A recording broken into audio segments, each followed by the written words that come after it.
Well, greetings, good day folks. Today we are at the Fullerton Transportation Center. I'm at the bus depot. Across the street is the train depot. I'm here to discuss the tragic high-profile case of Kelly Thomas, who died July 10th, 2011, as the result of a severe beating by the Fullerton police. This became a high-profile case not only here in Orange County, California, but it hit the mainstream media. It was covered by CNN, it was covered by ABC News, and it was covered by other outlets. It was characterized as one of the worst police beatings in U.S. history. The bones in Kelly's face were broken. The coroner concluded that he died because his brain was deprived of oxygen because he wasn't able to breathe. His thorax was compressed. Officers Manuel Ramos was charged with one count of second-degree murder and one count of involuntary manslaughter. Corporal J. Cicinelli was charged with one count of felony involuntary manslaughter, one count of excessive force, and Officer Joseph Wolfe was also charged. All three pleaded not guilty. What happened was on July 5th, 2011, the day after all the celebrations on July 4th, Independence Day. Well, on July 5th, Kelly was hanging around the bus depot. So at 8:30 that evening, officers of the Fullerton Police Department got a call that some guy was vandalizing cars, trying to break into them. So while they were investigating, they found Kelly, who was walking around very disheveled, without a shirt on. He was homeless and mentally ill. The police detained him, questioned him for quite a while. Kelly was not really cooperating with them. He wasn't a danger, and he was sitting on the curb like they told him, but beyond that, he wasn't really following their directions. Well, Officer Manuel Ramos got very impatient with the guy, and he showed him his two fists, and he said, "You see these fists? They're getting ready to F you up." Kelly, suffering from schizophrenia, he was very mentally ill, had been for well over 20 years. He responded by saying, "Okay, dude, start pummeling, go for it."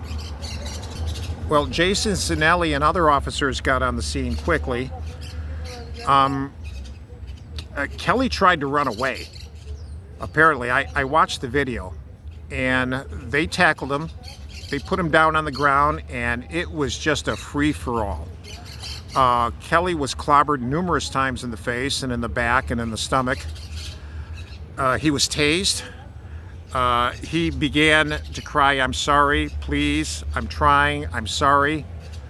And he cried for his father. It's very heartbreaking tape. Because the whole thing it was over 30 minutes. It was caught on video. They pummeled him so badly that he died 5 days later. There's photos on the internet of his injuries. His face doesn't even look human, and I'm not gonna put links to that there. If you're curious, you can go on the internet and look at those pictures, but they're horrifying. Anyway, the district attorney, Tony Rakakis, brought charges against the two officers, Manuel Ramos and Jason Cicinelli.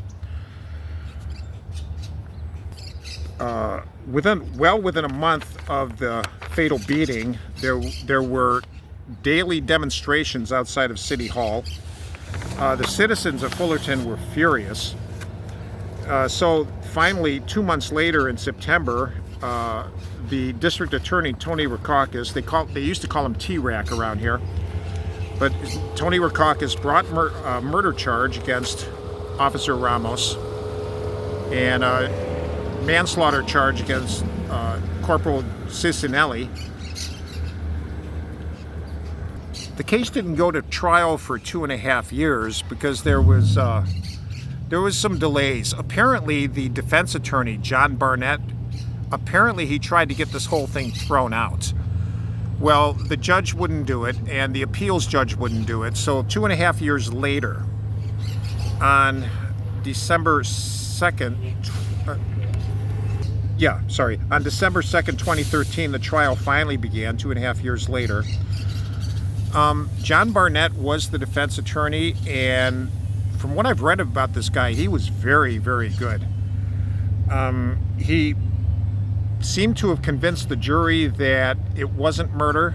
These officers were simply doing their job. That's quite a tall tale, because I watched the video at least 3 times. I saw the photos. I read some of the eyewitness accounts. No, they weren't doing their job. They went way beyond what was necessary to a guy that was on the ground. He wasn't armed. He was being very, very difficult, but he wasn't a danger. And Officer Ramos definitely provoked the guy by saying that his fists were going to F him up. But much to the consternation and horror of the community of Fullerton, the officers were acquitted. That's a tree of parrots next to me. There's parrots, wild parrots in Southern California, and they get noisy. Ron Thomas got he took because the criminal case failed, he brought it to civil trial and got a $4.9 million award. His wife Kathy got a $1 million award.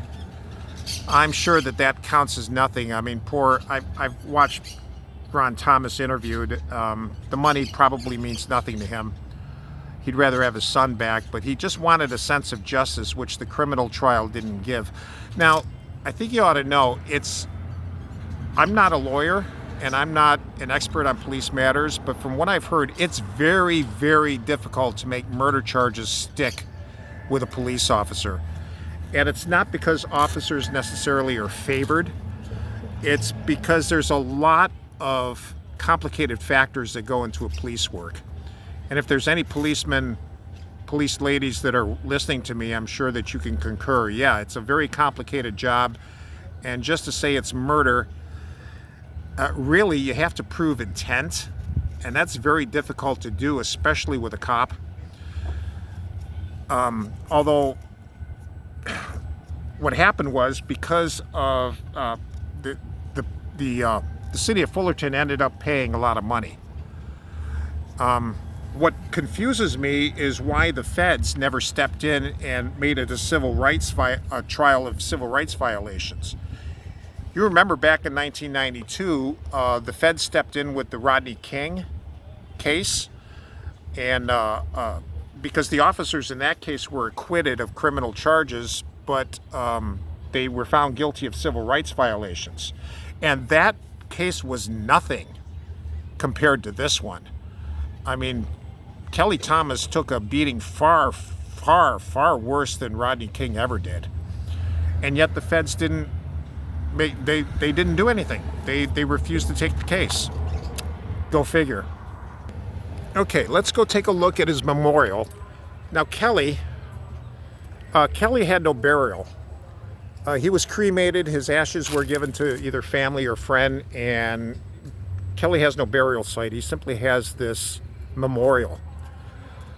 And this memorial was put here back in, I think it was 2011. Actually, it was 2011. And 13 years later, it's still standing. Rest in peace, Kelly. I'm so sorry this happened to you. I do have to say, though, first of all, my condolences to the Thomas family, Ron, Kathy, or whoever, if they happen to be listening to this. My condolences to you, but, you know, what I'm going to say is probably, let me just say it. Kelly does bear some blame for this. Not that the police were savage and cruel. No, he bears no blame for that, but he could have managed his mental illness symptoms much, much better than he did. For many years, he lived on the streets.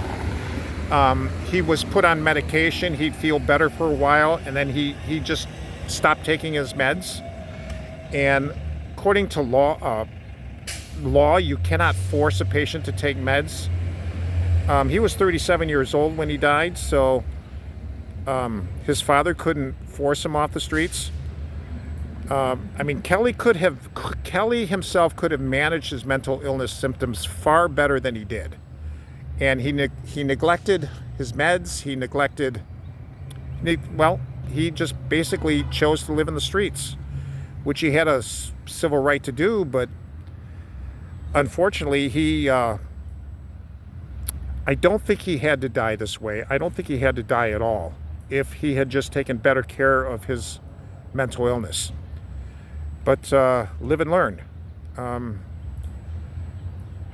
There's a lot of mentally ill on our streets, and they cannot be locked up unless they're a danger to themselves, danger to others, or gravely incapacitated. And Kelly didn't fit those criteria. But I just wish Kelly had been more responsible with his meds and with his anything else the doctor gave him. So doesn't make it any less tragic. It makes it actually all the more tragic. So rest in peace, Kelly. By the way, changes were made to the policies. I understand to the policies and procedures of the Fullerton Police Department in dealing with the mentally ill. They have a homeless liaison now. Other cities in Southern California have a homeless liaison, and that certainly helps because the homeless don't need to be bantered about by the police. I mean, they're human beings. They need to be talked to like anyone. So rest in peace, Kelly.